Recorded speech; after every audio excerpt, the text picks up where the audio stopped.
Okay, good morning, students. I am E. Yadagiri Reddy, Assistant Professor of Political Science, Nagarjuna Government College, Autonomous, Nalgonda. గత previous క్లాస్లో మనం సామాజిక ఒడంబడిక కర్త social కాంట్రాక్చువలిస్ట్ అయినటువంటి gene Jack Russo, అట్లాగే Russo సంబంధించినటువంటి political views, రాజనీతి భావాలను గురించి గత క్లాసులలో మనం డిస్కస్ చేయడం జరిగింది. మానవ స్వభావం గురించి, అట్లాగే ప్రాకృతిక వ్యవస్థ గురించి చాలా ఉన్నతమైనటువంటి అభిప్రాయాల్ని మనకి జీన్ జాక్ రూసో చెప్పడం జరిగింది. ప్రాకృతిక వ్యవస్థలో ఉన్నటువంటి మానవుడు సహజంగా మంచివాడే.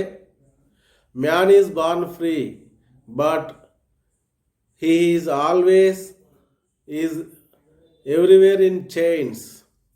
సర్వత్రా స్వేచ్ఛగా జన్మించినటువంటి మానవుడు సర్వత్రా సంఖ్యలలో బందీ అయి ఉన్నాడు అనేటువంటి కొటేషన్ ఏదైతే రూసో ఇచ్చాడో, అట్లా స్వేచ్ఛగా సహజంగా ఉన్నటువంటి మానవుడు ప్రాకృతిక వ్యవస్థలో ఉన్నటువంటి సాంఘికమైనటువంటి, ఆర్థికమైనటువంటి, రాజకీయమైనటువంటి పరిస్థితులు ఏవైతే ఉన్నాయో ఆ పరిస్థితులు మనిషిని మూర్ఖుడిగా, చెడవాణిగా మార్చడం జరిగింది. ఆ విధమైనటువంటి పరిస్థితుల కారణంగా ప్రాకృతిక వ్యవస్థలో ఉన్నటువంటి మానవుడు ఒక న్యాయం వైపు, ఒక చట్టం వైపు, అంటే ఏదైనా మంచి జరగడం కోసం, మంచి కోసం చూసేటువంటి ఒక ఆలోచన అనేది రావడం జరిగింది. ఆ ఆలోచనే సోషల్ కాంట్రాక్ట్, సామాజిక ఒడంబడిక అనేటువంటి ఒక సిద్ధాంతానికి అంకురార్పణ జరిగింది. కాబట్టి ప్రాకృతిక వ్యవస్థలో మానవుడు ఏ విధంగా ఉన్నాడో, ప్రాకృతిక వ్యవస్థలో ఉన్నటువంటి పరిస్థితులు ఏంటి అనే విషయాలు మనం ఆల్రెడీ చర్చించుకోవడం జరిగింది. అట్లాగే మానవ స్వభావం గురించి, ప్రాకృతిక వ్యవస్థలో చాలా ప్రశాంతమైనటువంటి జీవితాన్ని మానవుడు అనుభవించాడని, ఎలాంటి ఆడంబరాలు లేకుండా మానవునికి ఉన్నటువంటి అవసరాలన్నింటినీ ప్రకృతే తీర్చింది. కాబట్టి గో బ్యాక్ టు వేదాస్, ప్రకృతిలోకి తరలి వెళ్ళండి అనేటువంటి ఒక నినాదాన్ని రూసో ఇవ్వడం జరిగింది. కాబట్టి ఎలాంటి ఆడంబరాలు లేకుండా ప్రశాంతమైనటువంటి ఆస్తులు, అంతస్తులు, స్వార్థం, సంకుచిత భావాలు ఏవి లేకుండా ప్రశాంతమైనటువంటి జీవితాన్ని ప్రాకృతిక వ్యవస్థలో మానవుడు అనుభవించడం జరిగింది.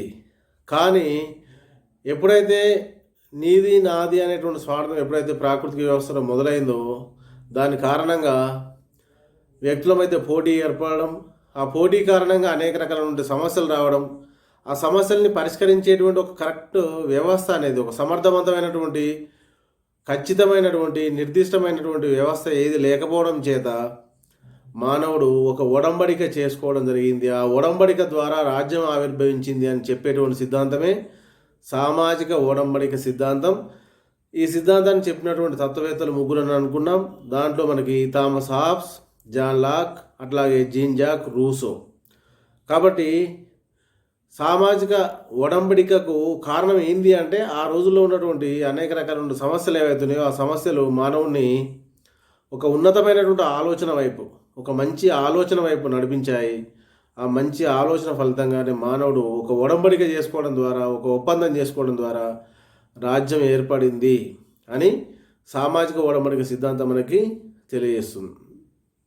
అయితే మరి ఈ యొక్క సామాజిక ఒడంబడిక ఏ విధంగా ఉంది, ఈ సామాజిక ఒడంబడిక మీద ఉన్నటువంటి లక్షణాలు ఏంటివి, మనకి థామస్ హాబ్స్ చెప్పినటువంటి సామాజిక ఒడంబడిక సిద్ధాంతంలో ఒకటే ఒడంబడిక జరుగుతుంది. ఒకటే ఒడంబడిక ద్వారా సమాజం ఏర్పడుతుంది, ప్రభుత్వం ఏర్పడుతుంది. ఆ ఒడంబడికలో పాలకుడు లేదా సార్వభౌముడు భాగస్వామి కాదు. కానీ జాన్ లాక్ చెప్పినటువంటి ఏదైతే సామాజిక ఒడంబడిక ఏదైతే ఉందో, దాంట్లో జాన్ లాక్ సామాజిక ఒడంబడికలో రెండు ఒడంబడికల గురించి చెప్పడం జరిగింది. ఒకటి సామాజిక ఒడంబడిక, రెండవది ప్రభుత్వ ఒడంబడిక. సామాజిక ఒడంబడిక ద్వారా సమాజం ఆవిర్భవిస్తుంది, ప్రభుత్వ ఒడంబడిక ద్వారా ప్రభుత్వం ఏర్పడుతుంది. ప్రభుత్వ ఒడంబడిక అనేది సామాజిక ఒడంబడికకి లోబడి ఉండాలి. ఆ విధంగా ప్రభుత్వానికి ఉండేటువంటి అధికారాలను పరిమితం చేస్తూ పరిమిత రాజరికాన్ని సమర్థించినటువంటి తత్వవేత్త మనకి జాన్ లాక్. జాన్ లాక్ యొక్క సామాజిక ఒడంబడికలో పాలకుడు సార్వభౌముడు కూడా భాగస్వామే. సార్వభౌముడు లేదా పాలకుడు తప్పు చేస్తే ప్రజలు తిరుగుబాటు చేసేటువంటి హక్కుని ప్రజలకు ఇవ్వడం జరిగింది. పాలకుడు ఎటువంటి అధికారాలైనా సరే అది ప్రజా ప్రయోజనాల కోసమే వాడాలి తప్ప సొంత ప్రయోజనాల కోసమో లేకపోతే తన యొక్క స్వార్థం కోసమో వాడకూడదు. ఆ విధంగా పరిమిత అధికారాలని సమర్థిస్తూ పరిమిత ప్రభుత్వం అనేటువంటి ఒక లిమిటెడ్ గవర్నమెంట్ అనేటువంటి కాన్సెప్ట్ని జాన్ లాక్ రూపొందించడం జరిగింది. ఆ విధంగా ప్రజాస్వామ్య భావాలకి ఆయన పునాది వేయడం జరిగింది. అయితే థామస్ హాబ్స్ సామాజిక ఒడంబడికలో ఒకటే ఒప్పందం ఉంటుంది. జాన్ లాక్ సామాజిక ఒడంబడికలోనేమో 2 ఒప్పందాలు జరిగినాయి. ఒకటి సాంఘిక ఒప్పందం, రెండవది ప్రభుత్వ ఒప్పందం. ఇక్కడ రూసో విషయానికి వస్తే రూసో విషయంలో కూడా ఒకటే ఒప్పందం జరుగుతుంది. అంటే జాన్ లాక్, థామస్ హాబ్స్ తర్వాత రూసో కంటే మెరుగ్గా సామాజిక ఒడంబడిక సిద్ధాంతాన్ని చెప్పాడనే విషయం మనకి ఇక్కడ స్పష్టంగా తెలుస్తుంది.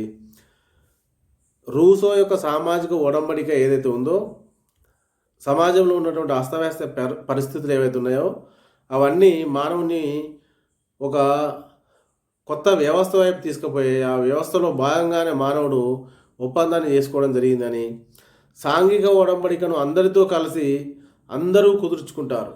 సోషల్ కాంట్రాక్ట్ ఏదైతే ఉందో, సాంఘిక ఒడంబడిక ఏదైతే ఉందో అందరితో కలిసి ఒకరితో కలిసి అందరూ కూడా ఒప్పందం చేసుకుంటారు. తాము అనుభవిస్తున్నటువంటి సహజ స్వేచ్ఛ, సహజ హక్కులను సమాజానికి అర్పించి పౌర స్వేచ్ఛ, పౌర హక్కులను పొందుతారు. వ్యక్తిగా కోల్పోయినటువంటి హక్కులను సమాజంలో బాధ్యతాయుత పౌరునిగా తిరిగి పొందుతారు. అంటే తనకున్నటువంటి హక్కులన్నింటినీ రాజ్యానికి లేదా సమాజానికి దారదత్తం చేసి ఆ సమాజం ద్వారా లేదా రాజ్యం ద్వారా మళ్ళీ తిరిగి హక్కులను పొందడం. రాజకీయ అధికారం చట్టబద్ధం కావాలంటే ప్రజలు దానికి బద్దులై ఉండాలి. ఇది ప్రజల సమ్మతిపై ఏర్పడాలి. ప్రజా సమ్మతి ఒడంబడిక ద్వారా వ్యక్తమవుతుంది.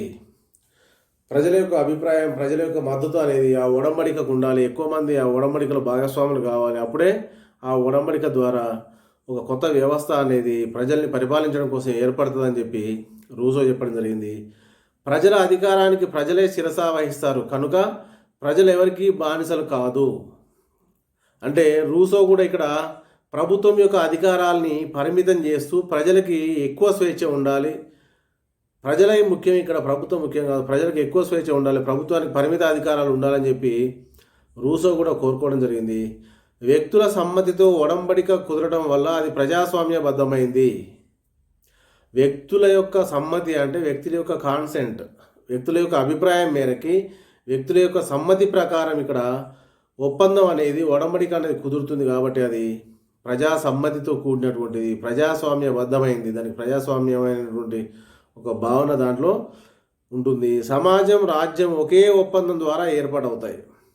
ఇక్కడ థామస్ హాబ్స్ ఏ విధంగా ఒకటే ఒప్పందం ద్వారా సమాజం, ప్రభుత్వం ఏర్పడుతుందని చెప్పాడో అట్లాగే ఇక్కడ జీన్ జాక్ రూసో కూడా ఒకటే ఒప్పందం ద్వారా సమాజం, రాజ్యం ఏర్పడతాయి అనేటువంటి విషయాన్ని ఆయన యొక్క సామాజిక ఒడంబడికలో భాగంగా చెప్పడం జరిగింది.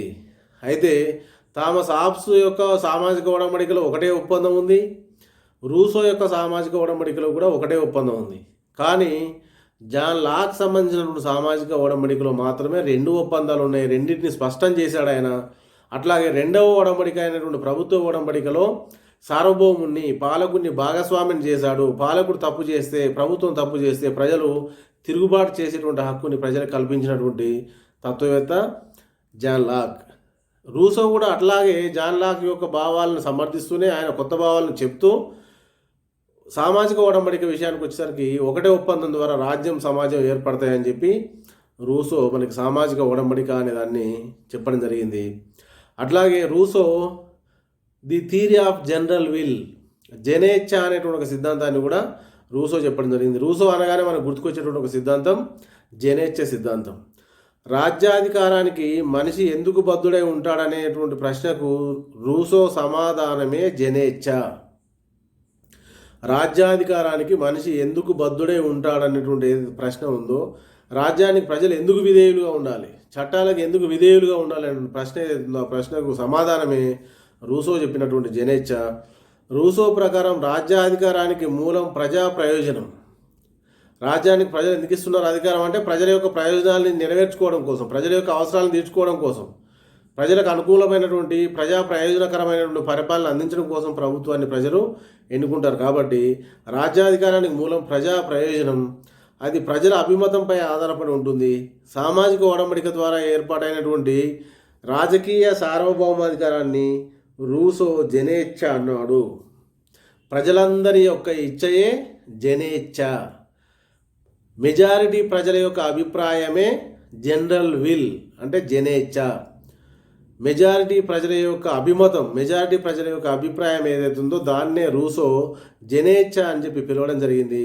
ఇట్టి జనేచ్ఛకు సార్వభౌమాధికారాన్ని అప్పగించాడు. వ్యక్తిగత ఇచ్చ, వాస్తవ ఇచ్చ, యథార్థ ఇచ్చ అనేటువంటి అనేక ఇచ్చల గురించి కూడా వివరణ ఆయన చేయడం జరిగింది.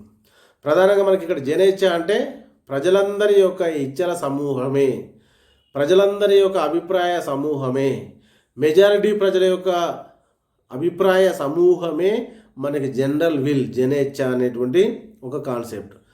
ప్రతి వ్యక్తిలో రెండు రకాల ఆలోచనలు, రెండు రకాల ఇచ్చలు ఉంటాయి. అవి ప్రధానంగా వ్యక్తిగత ఇచ్చ, వాస్తవ ఇచ్చ. వ్యక్తిగత ఇచ్చ స్వార్థానికి సంబంధించింది, వాస్తవ ఇచ్చ సమాజ శ్రేయస్సుకు సంబంధించింది. ప్రతి వ్యక్తిలో కూడా negative, positive thoughts, negative thoughts అన్నీ కూడా ఆ వ్యక్తి యొక్క స్వార్థం కోసం, వ్యక్తి యొక్క ఇండివిజువాలిటీ కోసం ఉన్నటువంటి అంశాలు అవన్నీ. కానీ పాజిటివ్గా ఉన్నటువంటి అంశాలన్నీ కూడా మనకి ప్రజా ప్రయోజనం కోసం, రాజ్యం కోసం, సమాజం కోసం ఉద్దేశించినటువంటివి. అందుకోసం ఏదైతే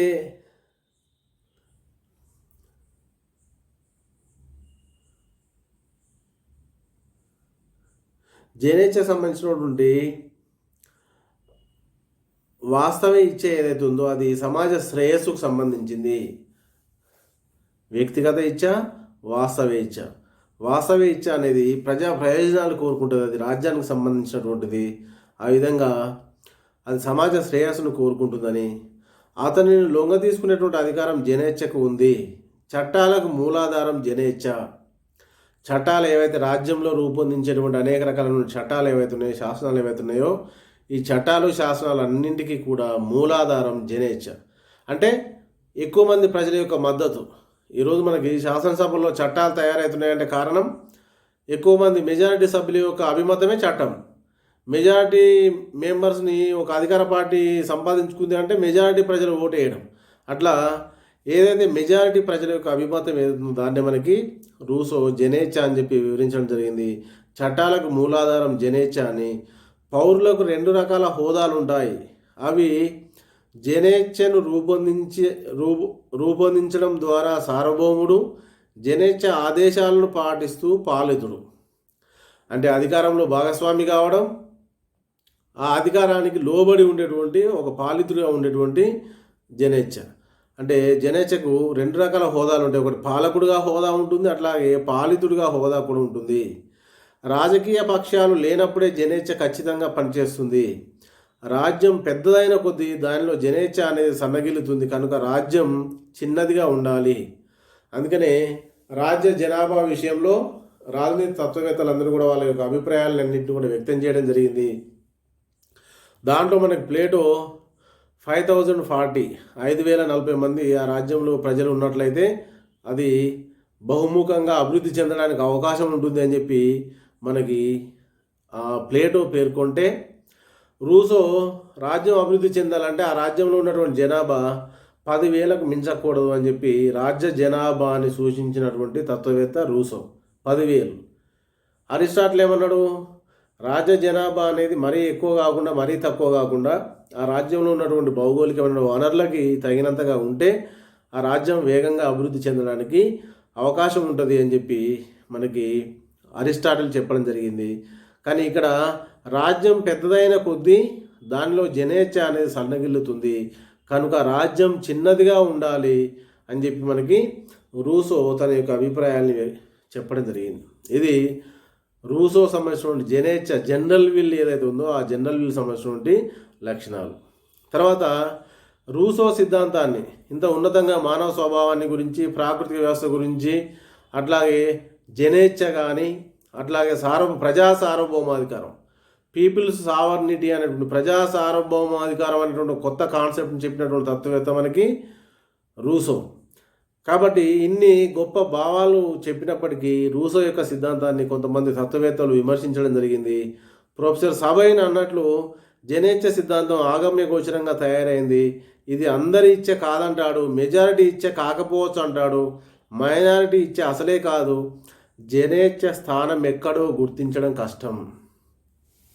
ఇది మెజారిటీ ప్రజల యొక్క ఇచ్చనా లేదా మైనారిటీ ప్రజల యొక్క ఇచ్చనా ఏంది అనేది ఇక్కడ స్పష్టం చేయలేదు అనేది ఇక్కడ ప్రొఫెసర్ సబైన్ రూసో యొక్క జనేచ్ఛ సిద్ధాంతాన్ని విమర్శించడం జరిగింది. జనేచ్ఛను ఒక్కోసారి ఒకే వ్యక్తి ప్రతిబింబించవచ్చుననే భావన నిరపేక్ష అధికారానికి, నిరంకుశత్వానికి దారితీస్తుంది. హిట్లర్ లాంటి వారు కూడా తాము చెప్పేది చేసేది సమాజ సంక్షేమానికేననే సాకుతో అపరిమిత అధికారాన్ని చెలాయించారు. మంచి చేస్తామని అంటారు, ఎవరైనా మంచి చేస్తామనేటువంటి కాంక్షతోటే అధికారాన్ని చెలాయిస్తారు. హిట్లర్ లాంటి వాళ్ళు కూడా రాజ్యానికి మంచి చేస్తాం, దేశాన్ని బాగు చేస్తామనేటువంటి కాంక్షతోటే అపరిమితమైన అధికారాలని, నియంతృత్వ అధికారాలను చెలాయించి ఒక నియంతృత్వమైనటువంటి డిక్టేటర్షిప్ రూల్ని వాళ్ళు అందించడం జరిగింది. కాబట్టి ఆ విధంగా రూసో యొక్క జనేచ్ఛ సిద్ధాంతాన్ని విమర్శించారు. జనేచ్ఛకు వ్యక్తులందరూ లొంగి ఉండాలని, ఎవరైనా ధిక్కరిస్తే will be forced to be free అని రూసో పేర్కొన్నాడు. ఇది వ్యక్తి స్వేచ్ఛని సమాజానికి బలి చేయడమే. వ్యక్తికి సహజంగా లభించినటువంటి స్వేచ్ఛని రాజ్యానికి లేదా చట్టానికి, సమాజానికి బలి చేయడమే. కాబట్టి రూసో చెప్పినటువంటి ఏదైతే జనేచ్ఛ సిద్ధాంతం ఉందో ఇది కరెక్ట్ కాదు అని చెప్పి కొంతమంది తత్వవేత్తలు విమర్శించారు. హాబ్స్ అపరిమిత సార్వభౌమాధికారం పాలకుడికి ఇవ్వగా రూసో అపరిమిత సార్వభౌమాధికారం జనేచ్ఛకి ఇచ్చాడు. రూసో అపరిమితమైన, హాబ్స్ ఏమో అది పాలకునికి ఇస్తే రూసో ఏమో అది జనేచ్ఛకి ఇచ్చాడు. అందుకే రూసో జనేచ్ఛ శిరస్సు లేని హాబ్స్ లెవియదాన్ అనేటువంటి వ్యాఖ్యని వాగన్ వ్యాఖ్యానించాడు. రూసో జనేచ్ఛ శిరస్సు లేని హాబ్స్ యొక్క లెవియదాన్ లాంటిది అని చెప్పి వాగన్ అనేటువంటి ఒక రాజనీతి తత్వవేత్త ఈ యొక్క సిద్ధాంతాన్ని విమర్శించాడు. జనేచ్ఛను లాక్తో ప్రారంభించి హాబ్స్తో ముగించాడు, అంటే రివర్స్ అయింది, ముందు వెనకకైందని చెప్పి ఇంకా కొంతమంది ఆయన యొక్క సిద్ధాంతాన్ని విమర్శించడం జరిగింది. ఆ విధంగా రూసో యొక్క జనేచ్ఛ సిద్ధాంతాన్ని కొంతమంది తత్వవేత్తలు అది కరెక్ట్ కాదు అని చెప్పి ఆ సిద్ధాంతాన్ని విమర్శించడం జరిగింది. అయినప్పటికీ రూసో చెప్పినటువంటి ఏదైతే సిద్ధాంతం ప్రజా సార్వభౌమాధికారం కానీ ఆయన చెప్పినటువంటి జనేచ్ఛ సిద్ధాంతం ఏదైతే ఉందో ఈ సిద్ధాంతాలకు చాలా విశిష్టత ఉంది. రూసో సిద్ధాంతంలో అతి విశిష్టమైనటువంటి అంశం అతడి ప్రజా సార్వభౌమాధికారం. ఆయన ప్రత్యక్ష ప్రజాస్వామ్యాన్ని బలపరిచాడు. ఈయన యొక్క రచనల ద్వారా, ఈయన యొక్క సిద్ధాంతం ద్వారా ప్రభావితమైనటువంటి ఆ వ్యక్తులే స్విట్జర్లాండ్ దేశంలో డైరెక్ట్ డెమోక్రసీ, ప్రత్యక్ష ప్రజాస్వామ్య వ్యవస్థని అక్కడ స్థాపించడం జరిగింది. కాబట్టి ఆధునిక ప్రజాస్వామ్యానికి రూసో పునాదులు వేయడం జరిగింది, సమర్థించాడు. అట్లాగే ప్రత్యక్ష ప్రజాస్వామ్యం అనేది ప్రత్యక్షంగా రూసో యొక్క ప్రభావం చేతనే అది స్విట్జర్లాండ్ దేశంలో అది అంకురార్పణ చేసుకుంది. ఫ్రెంచ్ విప్లవానికి రూసో యొక్క రచనలే ప్రధానమైన కారణం. అందుకోసం ఆయన చెప్పినటువంటి ప్రజా సార్వభౌమాధికారం అంటే ప్రజల చేతిలోనే అంతిమ అధికారం ఉంటుందని చెప్పినటువంటి అంశం చాలా ఉన్నతమైనటువంటి అంశం. అట్లాగే రూసో ప్రభావం ఫ్రెంచ్ విప్లవంపై పడింది. స్వేచ్ఛ, సమానత్వం, సౌభ్రాతృత్వం అనేటువంటి ఏవైతే నినాదాలు ఏవైతే ఉన్నాయో సోషల్ కాంట్రాక్ట్ని బైబిల్ ఆఫ్ ఫ్రెంచ్ రెవల్యూషన్గా పరిగణిస్తారు. రూసో రాసినటువంటి ఏదైతే సోషల్ కాంట్రాక్ట్ అనేటువంటి ఏదైతే బుక్ ఏదైతే ఉందో దాన్ని Bible of French revolution, French విప్లవానికి ఒక బైబిల్ లాగా పనిచేసింది. ఫ్రెంచ్ విప్లవానికి కారణమైనటువంటి ఒక గొప్ప తత్వవేత్తలు మనకి రూసో, వోల్టేర్ ఇట్లాంటి వాళ్ళందరూ. కాబట్టి రూసో రాసినటువంటి ఏదైతే సోషల్ కాంట్రాక్ట్ అనే రచన ఏదైతే ఉందో అది మనకి ఫ్రెంచ్ విప్లవం రావడానికి ఒక ప్రధానమైనటువంటి దానికి ఒక బైబిల్ లాగా పనిచేసింది. జనేచ్ఛకు ప్రాధాన్యం ఇవ్వడం ద్వారా రూసో బలప్రయోగం కంటే ప్రజాభీష్టానికి ఎక్కువ ప్రాధాన్యతనిచ్చాడు. ఆధునిక సాంప్రదాయమైనటువంటి నిరంకుశాధికార రాజ్యాలకు వ్యతిరేకంగా ప్రజాభీష్టంతో కూడినటువంటి ప్రజాస్వామ్యవాదానికి, ప్రజాస్వామ్య భావాలకి ఎక్కువగా ఆయన ప్రాధాన్యతని ఇవ్వడం జరిగింది. జనేచ్ఛకు ప్రాధాన్యం ఇవ్వడం ద్వారా రూసో బలప్రయోగం కంటే ప్రజాభీష్టానికి ఎక్కువ ప్రాధాన్యం ఇచ్చాడు. రాజ్యం ప్రజాసమ్మతిపై ఏర్పడుననేటువంటి రూసో భావన టిహెచ్ గ్రీన్ను అమితంగా ప్రభావితం చేసింది. రూసో జనేచ్ఛ ప్రభావంతో హెగెల్ ఆదర్శవాదాన్ని, సంపూర్ణ రాజ్యాధికార సిద్ధాంతాన్ని ప్రతిపాదించాడు. ఐడియలిజం అనేటువంటి ఒక కాన్సెప్ట్ని, ఒక థియరీని హెగెల్ చెప్పడం జరిగింది. ఆయన చెప్పడానికి కారణం మనకి ఇక్కడ జీన్ జాక్ రూసో చెప్పినటువంటి ఏదైతే జనేచ్ఛ అనేటువంటి the theory of general will అనేటువంటి ఒక కాన్సెప్ట్ మనకి ప్రధాన ఆధారమైంది. రూసో జనేచ్ఛను హిట్లర్ సంపూర్ణాధికార సంవర్ధనకు వాడుకున్నాడు. అరిస్టాటిల్ వలె రూసో అంగాంగి సిద్ధాంతాన్ని సమర్థించాడు. రాజ్యానికి వ్యక్తికి మధ్య ఘర్షణకు తావులేదని, రాజ్యంలోనే వ్యక్తి పరిపూర్ణత చెందుతాడని దీని యొక్క భావన. అంగాంగి సిద్ధాంతం ఏం చెప్తుంది? రాజ్యంలో మాత్రమే వ్యక్తి యొక్క సంపూర్ణమైన వికాసం కానీ, సంపూర్ణమైన అభివృద్ధి, వ్యక్తి యొక్క అభివృద్ధి మొత్తం కూడా ఎక్కడ రాజ్యంలో మాత్రమే సాధ్యమవుతుంది. రాజ్యానికి అతీతంగా వ్యక్తి అభివృద్ధి చెందలేడు. కాబట్టి వ్యక్తి యొక్క అభివృద్ధి అనేది ఎక్కడ రాజ్యంలో మాత్రమే సాధ్యమవుతుంది. వ్యక్తి పరిపూర్ణ అభివృద్ధిని కోరుకునేటువంటి సంస్థే మనకి రాజ్యం. కాబట్టి రాజ్యంలోనే వ్యక్తి సంపూర్ణమైన అభివృద్ధి సాధించడానికి అవకాశం ఉంది.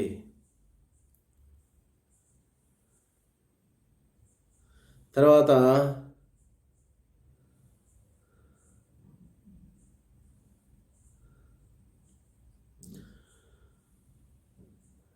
హాబ్స్ నిరపేక్షవాదాన్ని, లాక్ ఉదారవాదాన్ని సమన్వయం చేసినటువంటి తత్వవేత్త మనకి రూసో.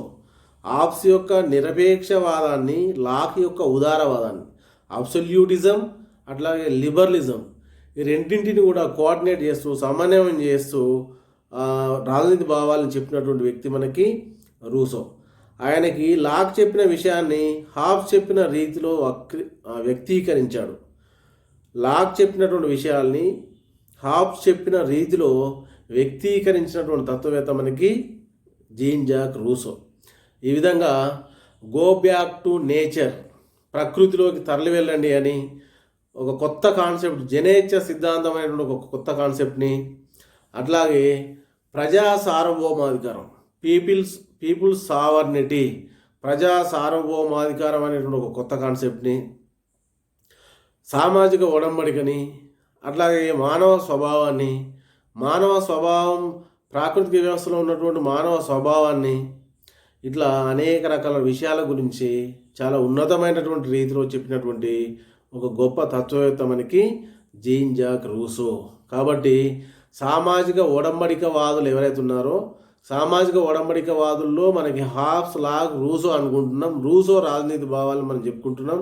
కాబట్టి ఆధునిక కాలంలో వచ్చినటువంటి అనేక రకాల విప్లవాలకి, ప్రధానంగా ఫ్రెంచ్ విప్లవానికి, ఇప్పుడే మనం చెప్పుకున్నట్లు ఫ్రెంచ్ విప్లవానికి రూసో రాసినటువంటి సోషల్ కాంట్రాక్ట్ అనేటువంటి, సామాజిక ఒడంబడిక అనేటువంటి రచన ఏదైతే ఉందో అది ఒక బైబిల్ లాగా. ఫ్రెంచ్ రెవల్యూషన్ ప్రపంచంలోనే ఒక గొప్ప విప్లవాలలో ఫ్రెంచ్ రెవల్యూషన్ అనేది ఒకటి.